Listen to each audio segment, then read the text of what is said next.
I do think that morale's at an all-time low. We continue to do the job and the mission that we signed up for. Right? We all signed up for it. We all raised our hand.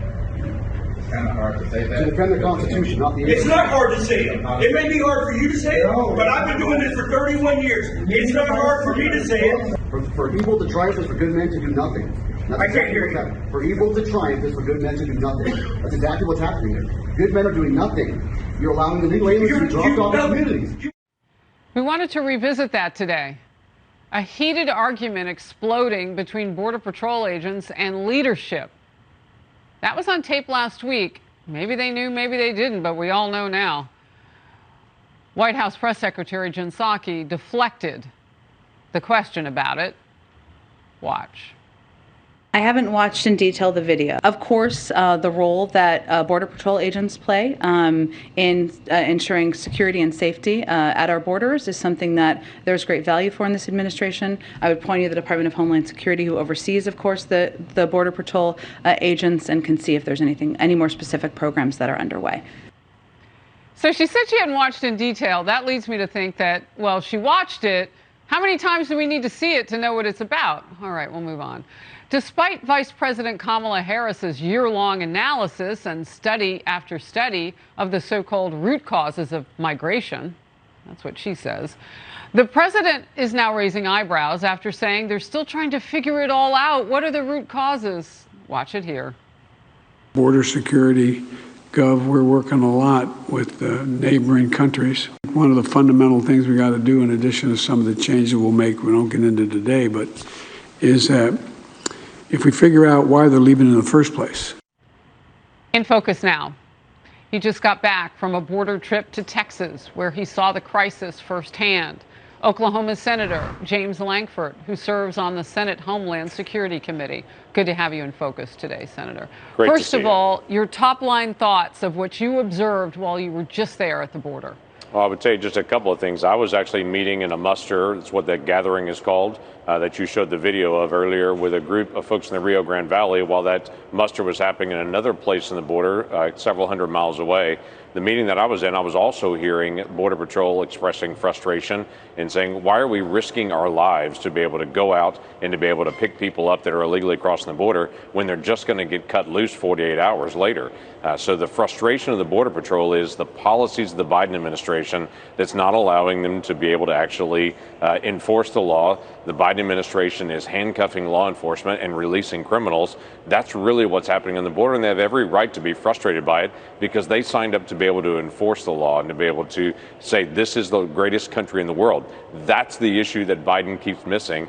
He's opened up the borders in the greatest country in the world. Of course, people from all over the world want to be able to come to the United States. Just this year, in just the Border Patrol station that I was at, there have been people from 60 different countries that they picked up that have illegally crossed the border just this year because it's the greatest country in the world. Everyone wants to be there. The night that I was there, just the night before, there had been 5 Syrians that they had picked up trying to be able to illegally cross into the border. So this is not just an issue with Central America. It's people from all over the world know now that the border is open and they're doing whatever they can to be able to get in. Well, and they get through that corridor because those other countries are not necessarily motivated to stop them. Former President Trump was doing deals and putting a lot of pressure on places like Mexico to step up and put some troops on the border of your own. But without all of that, those countries watch people go by and they're like, north is that way. Yep. And so if Mexico doesn't enforce its southern border, then we have a challenge of all the folks actually coming through. If we're not putting pressure on Mexico to be able to enforce its northern border and not allow folks, we're going to have problems with that. The cartels are being paid anywhere between $4,000 and $30,000 a person to be able to sneak these folks through. So they're paying quite a bit of money to be able to come across that border into Mexico and the United States. And the Border Patrol is exceptionally frustrated with this, rightfully so. The Remain in Mexico policy that the court has ordered the Biden administration to do, they're slow walking. They've set up a multi-million-dollar facility, but they're not actually using it to actually hold people out. I'm shocked to hear the numbers of the cartel cash like that still at this point. Like, people are coming, they're hungry, but they're coming up with that kind of cash. I can only imagine the sacrifices that people are making to get here. And then they get here and they end up on buses, and they end up released in our communities. We don't know these things are happening. Real quickly before we move on, Senator Lankford, what is your reaction when you hear our Border Patrol agents saying, on a tarmac or in a meeting, that Americans are being betrayed in these processes? Yeah, I completely understand where they're coming from as well. You talk to anyone in law enforcement, they get into law enforcement to be able to enforce the laws of the country, to be able to serve their neighbors and their families and other families. These individuals want to be able to serve their nation, but they're being treated by this administration as their hotel check-in staff rather than law enforcement. They're not able to actually enforce the law. They're just checking people through to be able to come in the country. That's not what they signed up for. Well, here's something that we learned last week that was eye-popping. And your colleague, Senator Steve Daines, introduced a bill now to prevent illegal immigrants from using U.S. air travel to get around.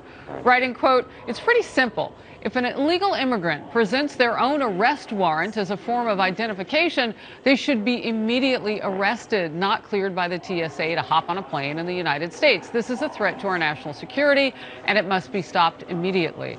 And I want to mention, Senator, this comes just after the TSA administrator confirmed the agency was indeed accepting arrest warrants to get on board our planes. Your reaction? Those are arrest warrants that are actually being done by our DHS, where they're going to take documents away from individuals illegally crossing a border, saying we can't trust that this document is valid. It's from a foreign country and we can't verify it. So they're taking that document away, giving them an arrest warrant instead, and then they're telling TSA that arrest warrant is then acceptable as a legal document. If you can't trust the first document that that's actually who that person is and that's actually their name, why are they creating a second document that's an arrest warrant to be able to release them? And I met yesterday with some leadership from DHS. It has been that individuals were crossing into our country waiting 2 years for a hearing. Now it is 6 years that people are in the country waiting on a hearing. So literally they crossed the border illegally, given documents, told to show up at a hearing 6 years from now, which shockingly they're not going to. But they're 6 years in the country illegally present, and our country is just allowing them to come in. Obviously, they're texting folks back home saying this is the way to be able to get in and do this. And so the numbers continue to accelerate. 2 million last year, and the numbers are larger this year by more than double than what they were January and December of last year. So the numbers keep climbing. Wow. And putting so much pressure on our law enforcement. Sheriff's departments have told me they want to support the Border Patrol. They're doing everything they can, but crime is popping across the nation. Everybody's hands are tied. Except for the White Houses, they're not engaging on this. Senator Lankford, thank you for being in focus. You brought a trove of information back from the border. Please come back. Thank you. Glad to be able to help, Harris.